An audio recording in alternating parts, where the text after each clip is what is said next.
What's going on, everyone? Welcome back to another FPL video. My name is Mo, and today I'll be going through my final team selection, which is kind of locked in now for game week 1, which is less than 24 hours away. Yes, it is. It's less than 24 hours, guys, now. We're almost there. What a journey it's been pre-season. We are almost at the deadline, which is what we've been waiting for. And let's get the show started. Let's go into my team and let's see what final minute changes I've made and what are we looking at in game week 1. Just before we begin, guys, if you guys haven't liked this video, give us a like. If you guys haven't subscribed, it's absolutely free. Hit that subscribe button, be part of the content and the family, and you'll get regular content throughout the season. So let's move on to my team.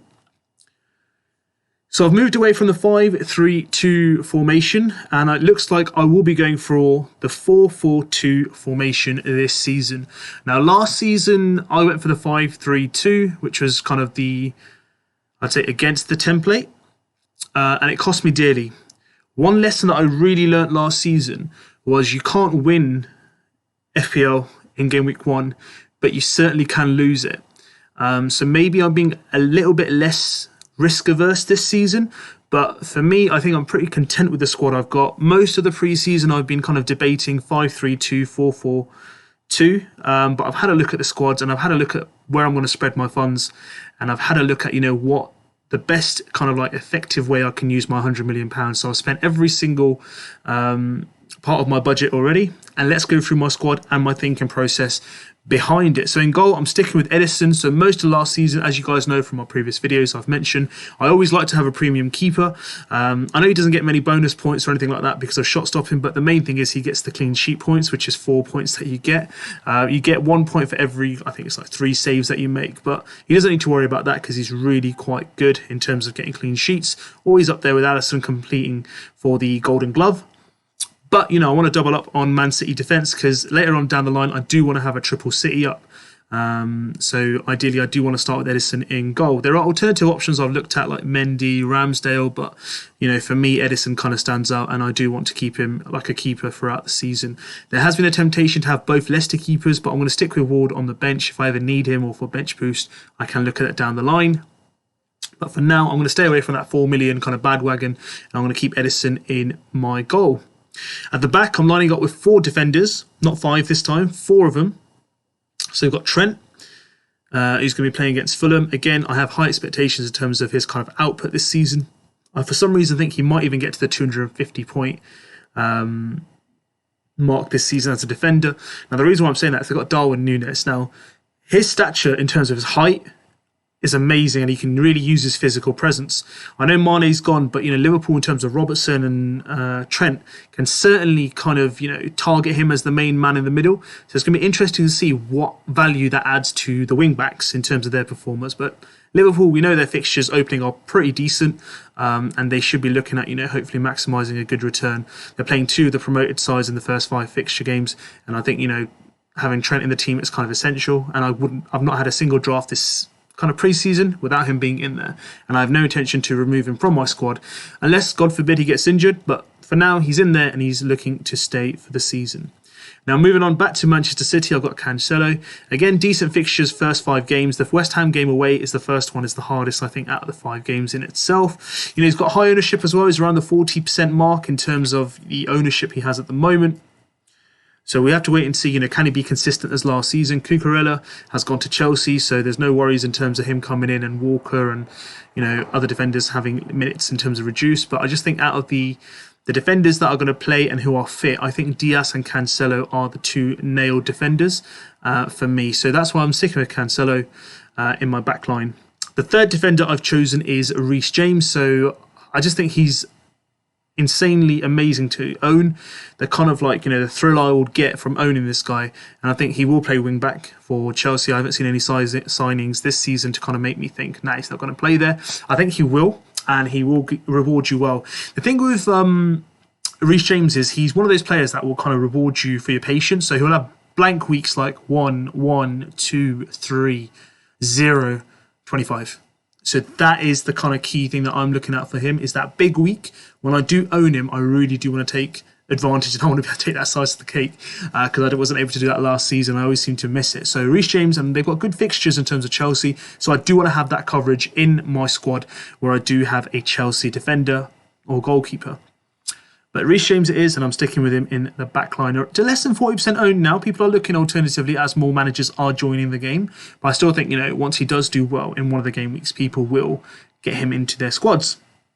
And then the last but not least defender, I've stuck with Gabriel throughout all my drafts pretty much. I absolutely love him as a footballer, and for FPL for 5 million, I think there's some really good points to have. Arsenal defensively will be strong, and he does have a physical presence in terms of, when attacking from set pieces like corners or even free kicks. Got 4 goals last season, nearly 150 points at that, kind of price point. I think it's a no-brainer for me to have him in my squad.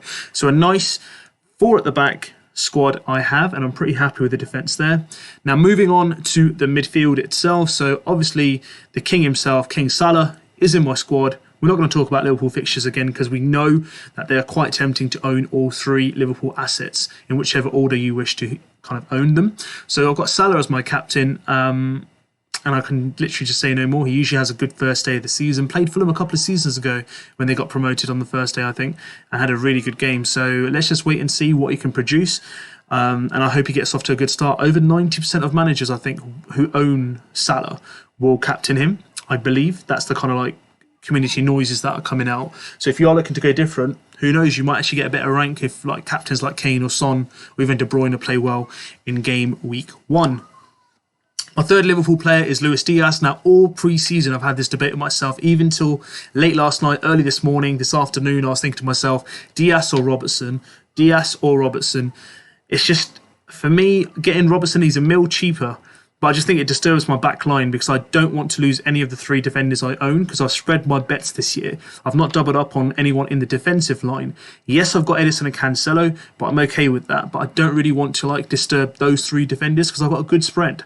And I can access any player that I wish to. So for example, if Cancelo doesn't perform or doesn't get the minutes, it's a straight jump from him to Robertson. Obviously, there are price rises. Then I can look at alternative 2 transfers and I can build up and not take hits. So this is kind of the season where I've kind of thought, I'm going to be a bit more tactical and I'm going to play my season in the sense that it's not always about getting the best players in your squad.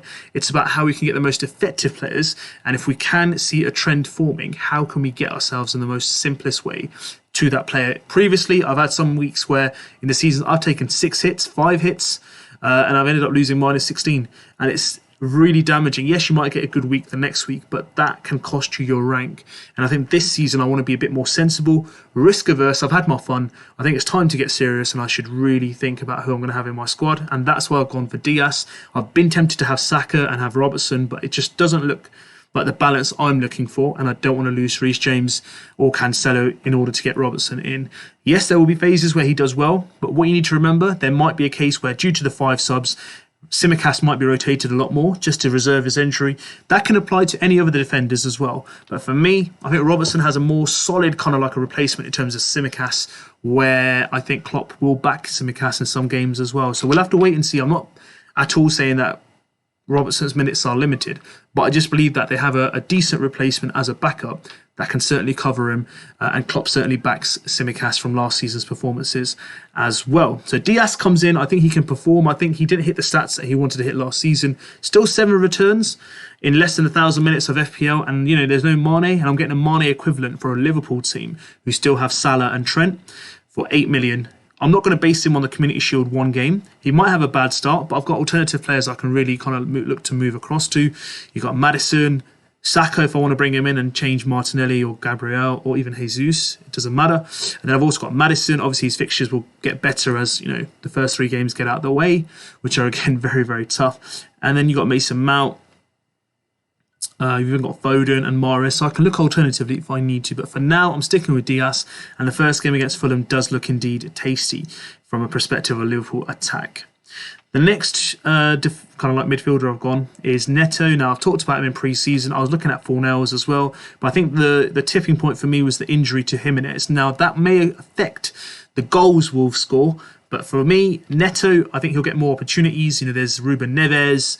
Pedence as well, but Neto will get chances as well. So for 5.5 mil, with the good fixtures that they do have, it's really nice to see that I can have him in my squad and add a bit of balance to it. And he's my enabler, so if you can get me anything around the 120 points, 140 points mark this season, if I keep him for that long, I think it's a job well done, and I don't really want to miss out on any Wolves fixtures. So that's where I'm kind of getting my spread funds, is I'm getting the consistency and I'm not piling up too much on certain teams where I have done in other teams in this team in itself. And then the next midfielder I've got is Martinelli at 6 mil, easily the best player coming in at price, and I've had him in most of my drafts this season before when I've made content. So Crystal Palace away, first game of the season, I think should be a fruitful one.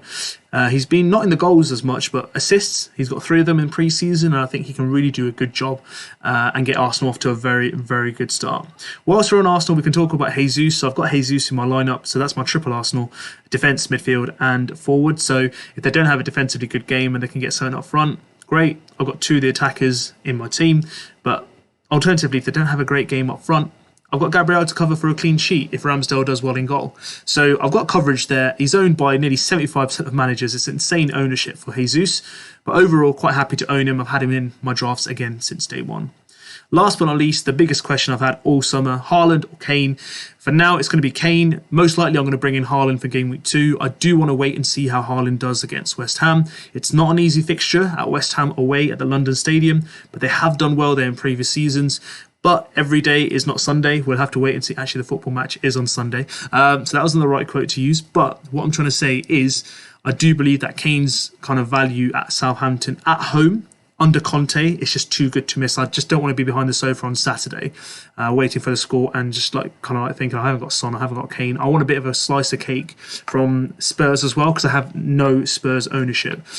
Who knows, I might even stick with Kane. I just don't know what's going to happen personally in game week 2. Yes, Haaland will do well, but Kane didn't have the best of best seasons last season. It's probably his worst season, to be fair, and he's still got nearly 200 points. So do I want to stick with the trusted and proven? For now, yes, he's in my squad, and I'm looking to keep him there. Now, where the real kind of change in this draft has come for me personally, in comparison to the 5 at the back that I had, is I've got more options on the bench, which is my first 3 players. Ward, I think he'll be a great chance that he'll have the kind of number 1 jersey for Leicester. From all the reports from Brendan Rodgers and the media, I think he's pretty much nailed on to have that number 1 spot. So I've got a replacement goalkeeper if needed, which I doubt I'm going to take out Edison for any game. But who knows? If there's a good fixture where I think, Ward could get some points and Edison has like a City or City are playing Liverpool or Chelsea, then potentially I could get a Leicester keeper if they have a better fixture. But the main thing is I've got Nico Williams on the bench, Newcastle away, so I've moved away from the Trippier kind of move or Matty Cash. Now that's good to see, Nottingham Forest, I can probably bring them in for Neto or Gabriel or James. It just depends on which fixtures line up where. Mostly it might be Gabriel rather than any of the other 3 attackers because he's a centre-back, but Nico Williams adds a lot of strength to my bench, and he's got ownership around the 30% already from managers who are following the similar kind of 4-4-2 formation. And then I've got Andreas Pereira, don't need to talk about him much. On set pieces at Fulham, 4.5. If he didn't start on the game as a United player, he got 4.5. I definitely believe he would have been minimum 5, if not 5.5, if he'd started as a Fulham player when the game launched. But nice to have Andreas on there. Can bring him in against rotation for Neto if needed. And if he hits a bit of form, so I've got a bit of coverage there on the bench as well. And last but not least, I've got Lyle Taylor from Nottingham Forest again. So I've got 2 Nottingham Forest players on my bench who I can look to use if needed be. So I'm not too worried about Taylor, but the other 3 I think is a nice bench to have. So that is what my squad looks like, guys. So that's the kind of pick I've gone for. I've gone for the standard 4-4-2, which again I mentioned it's around 70% popular in most of the FPL managers so far this season. Yes, the 5-3-2 is the second best or most favoured formation, but let's see for now. We still have less than 24 hours. I might change my mind, which I highly doubt, because I've really given this thought and I really, really like this draft and I think I can do well. Let me know what your thoughts are. Do you like this team? Is this what you're looking at? Do you disagree with anything? Let me know. Let's discuss this on the comment section as well. If you guys haven't subscribed to me at my channel, hit that subscribe button. Join FPL INKLING, guys. This is FPL INKLING, one of the best channels. I'm going to bring you regular content this season. We're going to have a really good season and you guys are going to have the best time in terms of deciding and making decisions together. So feel free to hit that subscribe button. It's absolutely free. Hit the like button if you like the content, and please hit that notification icon if you do want to know when I do release my content indeed itself. However, before you go, hit that code into FPL, join the FPL INKLING League of our team, and let's have a brilliant season. I'll be back tomorrow with a live deadline stream, maybe 2-3 hours before 6:30 UK time. So we'll have a nice little live stream. We'll enjoy ourselves. We'll get the party started, and let's see what our final minute decisions are and what's the final minute news is, guys. We'll look out for the press conferences as well for the weekend's fixtures that will be coming along. Till then, I want you guys to take care. Have fun, be safe, make those decisions, and let me know if I can help you with anything. Take care. See you soon.